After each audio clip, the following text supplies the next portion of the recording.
Hello Capricorns, welcome to my channel, Tarot by the Intuitive Teacup. My name's Annie.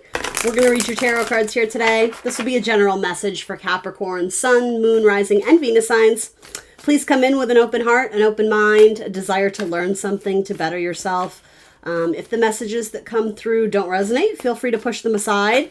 Maybe assume they're going out to someone else. But do keep in mind that sometimes the messages will resonate for you at a later date. So again, highly recommend that you be open to that as well. You are accountable and responsible for all your own actions and decisions. So please do only take away the messages that resonate with you, that confirm your intuitions, etc. All right, let's do it. Capricorn. Ooh, starting off with 9 of Cups. Can you guys see this? I have to be more cognizant of where my camera actually shows.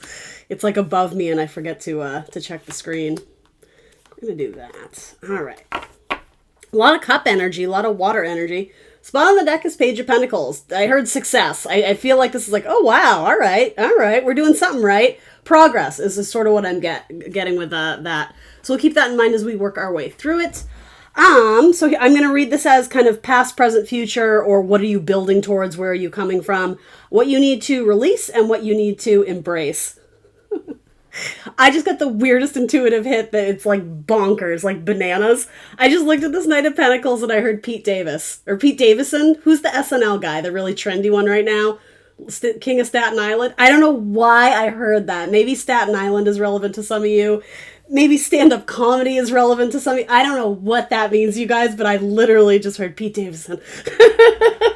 That's so funny. Oh my gosh. Okay, let me look at this for realsies. Just give me a second here.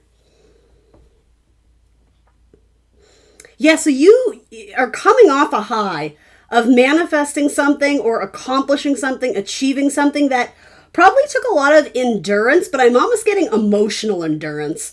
It also took a lot of faith in you as a human being, Capricorn, because maybe it wasn't all lined out or maybe it wasn't all, what is the word, like etched out for you. There was something about you had to go on your faith or your gut instinct and hope that the universe kind of met you halfway. And it did. So like flat out, I can tell you this probably isn't your reading if you aren't coming from a place where you recently achieved something. Doesn't have to be huge, doesn't have to be a Cinderella story, but that makes sense to me. With the Page of Pentacles, like, all right, we've got something here. And with that, there's this newfound empowerment. To me, the Ace of Wands is just, it's a power card, right? It's a card of excitation. It's a card of stamina, energy, passion, enthusiasm, you know, kind of what gets you going, right? And that can be in a more sexual way, or that can just be in a more like enthusiastic about life type of way. I associate wands more so with career, but certainly this could be anything. This could be your passion for a person.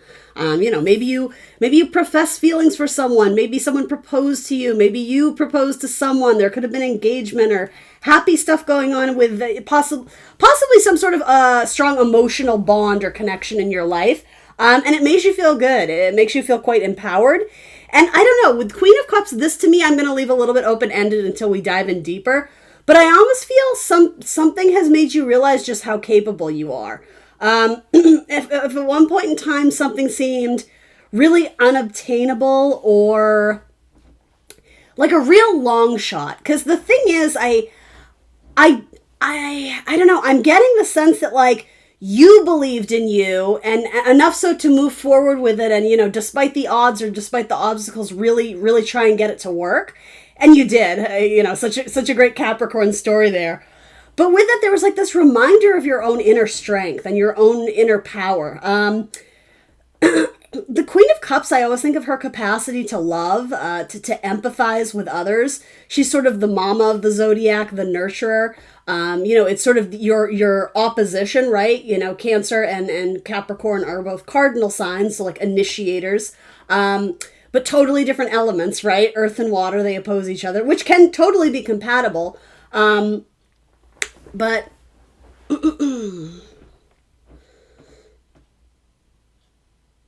there could be a storyline here with the mother, but I'm not really getting that yet. So I'm going to hold out on that and kind of move into this and see where it unfolds.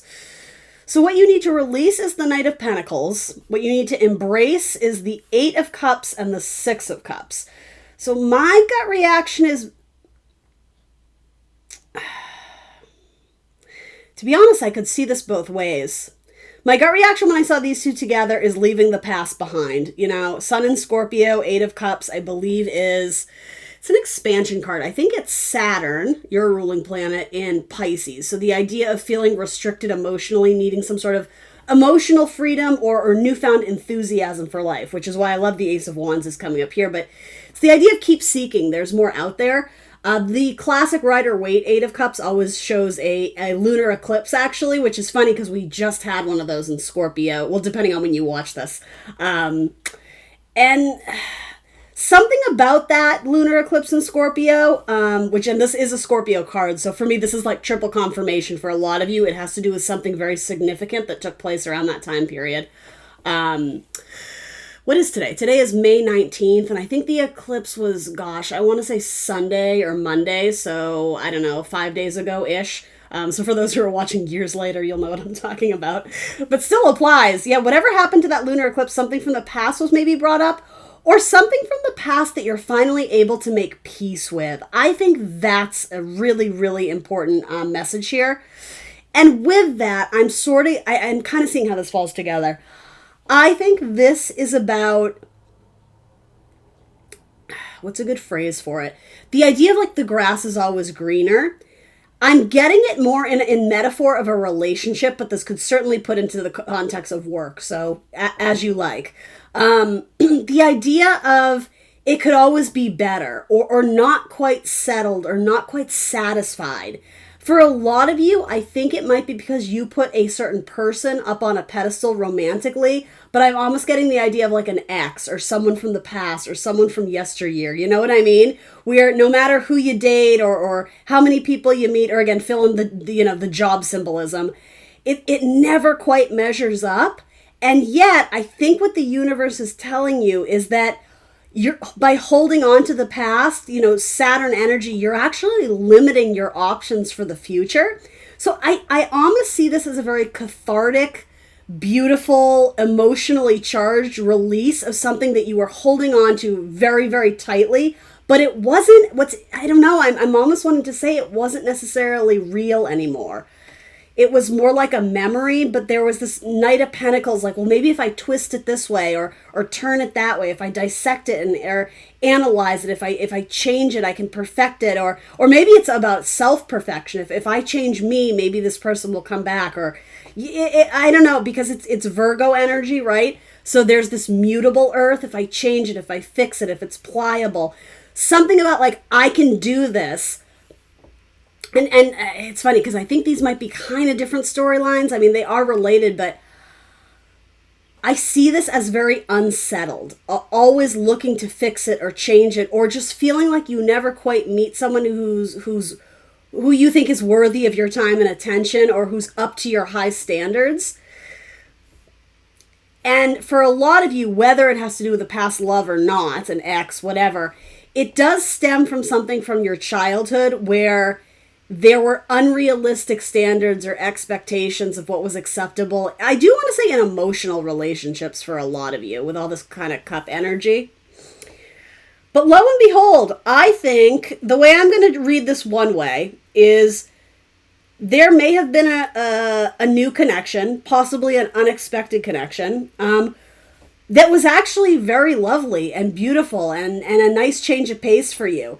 And while there may have been the temptation of old patterns of behavior to self-sabotage, or nights always keep moving, right? So the idea of sort of maybe like a bachelor or bachelorette type mentality, living your life that way, you seem to have met someone or come across some sort of circumstance where you question, maybe I should settle some roots here. Maybe it's not always about looking for something better. And I think that's like the golden idea. I almost feel like, the victory trumpet, or however you want to say it. There's something the universe is like, yes.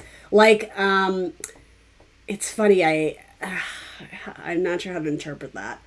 I'm like talking to myself, hold on.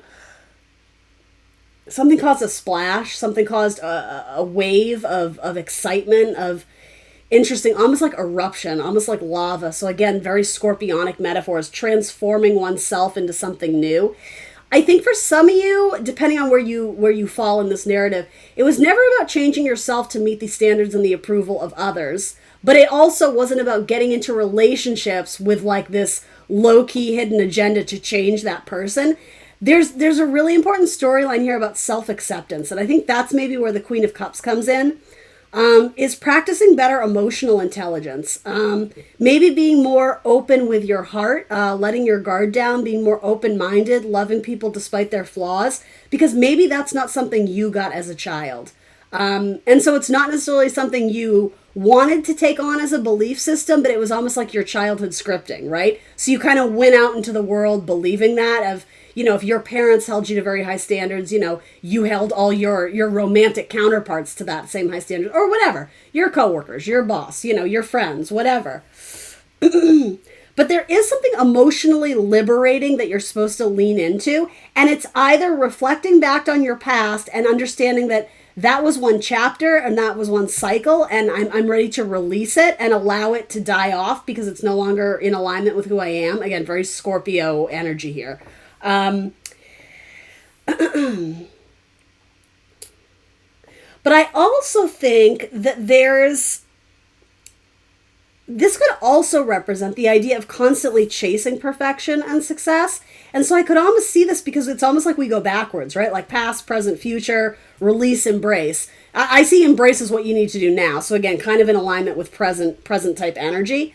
You almost downgrade. And I don't mean that in the sense of value, but it's like, let's say it this way, not downgrade. I want to say it like you maybe 2 steps forward, 1 step back, because there's an emotional change inside of you. Again, the idea of chasing perfection or my perfect person, the wish fulfillment, I don't know if there is a perfect person, guys.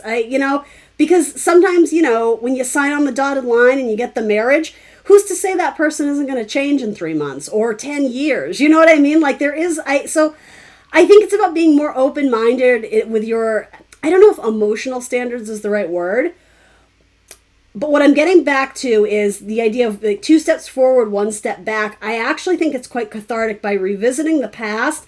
I think you have a different perspective that life isn't always about seeking something more or something greater. Sometimes it really is just about being content in the moment. Ace of Wands, right here, right now, center of your spread. What blessings you already have in your life.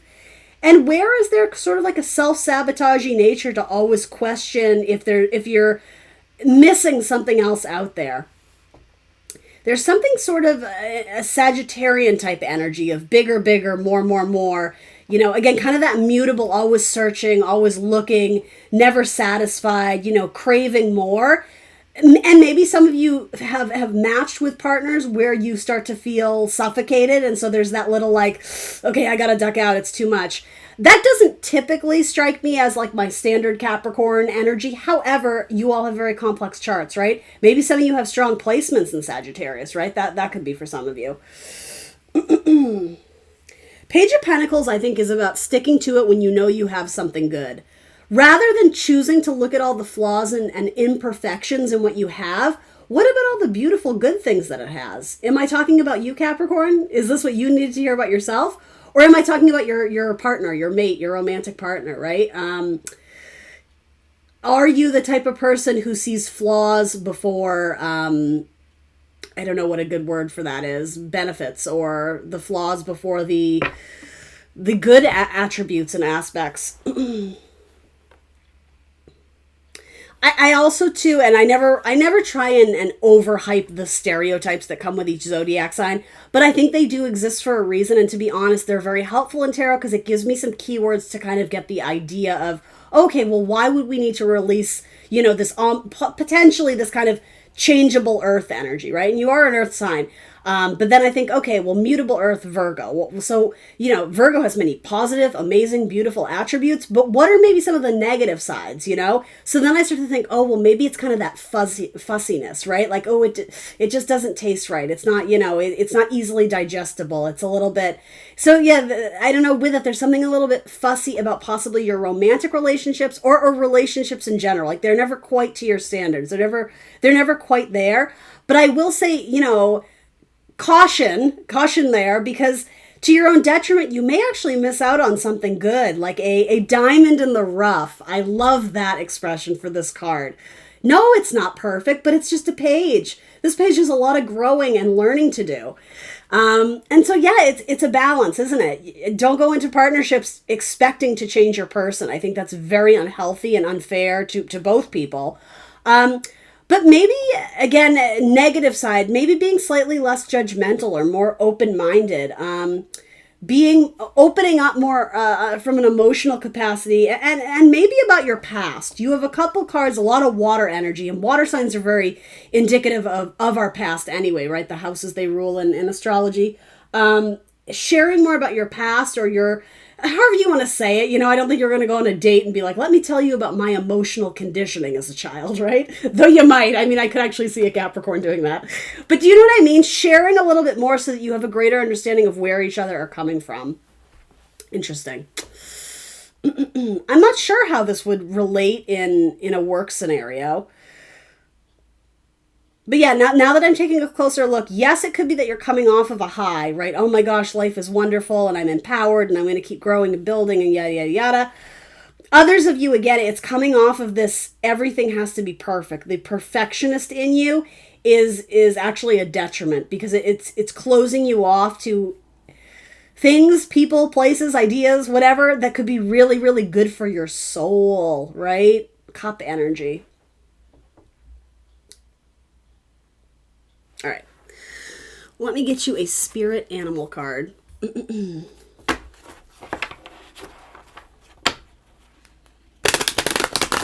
of Cups is definitely my mama bear card. Very protective, very loyal, the capacity to feel greatly. And I don't see this being negative because what you're building upon is pretty great. So it could be that some of you are thinking about starting a family or thinking about settling roots, that meshed with sort of the nurturing seed, right? You guys can't see that because of the glare. But, a seed needs water, right? So it could be the idea of settling roots, finding a home, moving in with someone, taking something to the next level. And I even see this too as making more mature emotional decisions. There's almost like a 3 of Cups energy to this with like the 3, lotuses below her.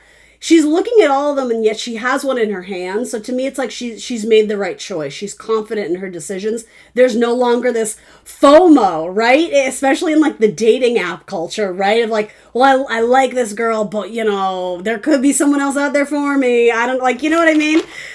She's made her choice and she's confident because she's trusting her intuition. She's letting her heart speak to her. And she's opening up emotionally to people who need to be included in those conversations. In a lower vibration, Queen of Cups can be very controlling and manipulative. But I don't really get that, especially it's like crowning like all these really nice cards. So anyway, maybe there's issues to do with the mother. Maybe you're healing things of your past related to your mother. That's possible. Some of you, if you've been searching for a house or a home, if you put your house on the market, there's good news regarding the house in like sales. I don't really know what that means other than I can only assume someone's looking for something. The lizard. Okay. Let's read from the book. Let's see. Show me lizard. Family Feud, anyone? All right, lizard. Instinctual, sensitive to the subtle, and the dreamer. The lizard is an expert in the realm of sensory perception. As if it has a sixth sense, the lizard hears what is yet to be spoken and sees what is yet to manifest. That's what it feels like you're coming off of here, like you manifested something great. Anyway, although this is an amazing gift, it can easily wear the lizard down. Big crowds, lots of travel, or overstimulation will drain a lizard of their magical essence. This card is an indication to pull back from the bright lights and the big city and return to the inner artist who's whispering your name. When in balance, artistic, telepathy, spiritual. When out of balance, elusive, non-committal, and flaky. Bring into balance, or in order to bring this energy into balance, try a creative project. All that description to me, it certainly can relate to you. It also feels very Cancerian to me, or people who have a lot of water in their chart, right? So in partnerships, let me rectify that. If you are a Capricorn rising in equal house, right? The equal house system of astrology, your birth chart, you show up as a Cancer in relationships. And those qualities and attributes might be how you come off to your partner. But with that, there might be some projection, so you may feel like you're always meeting those people. Anyway, the idea of being very like emotionally, psychically, creatively sensitive, but sensitive to our environment, that feels very water sign energy to me. Very much, well, I can't even just say Cancer. I think all the water signs for sure. Yeah, anyway, I don't know where I was going with that. But you have a lot of water in your chart this week. That also might be someone that you're attracting into your life. This message kind of came in and out of my head a few times, and I don't think I said it yet. It's possible some of you may reach out to someone from your past who you feel like you walked away from a good thing. I don't think that's true for the majority of you, but I will put it out there if that's something where you've sort of been muddling over, did I think the grass was greener? Some of you may choose to open up channels of communication with somebody. And I will say, I get the idea that in the past, you were their everything. Like they thought you were the person they were going to marry. And you were like, yeah, no, I like you. I think we should be friends. Some of you may be like, yeah, you know what? Like I got to see what that person's up to because I've realized how much they mean to me or how much emotional fulfillment was present in that relationship with them. So the Page of Pentacles could represent circling back to what was once just the seed, and now it's like the page, right? The ace to the page. Anyway. All right, Capricorn gang, that is what I got for you this week. I hope this video was helpful. I hope it resonated with a lot of you out there. Please remember to like, share, subscribe, book a personal reading if you want to help support my channel. That would be fantastic. There's information in the description box on how to do that. Other than that, I hope you have a beautiful day, and I will see you soon for more tarot. Bye, Capricorn.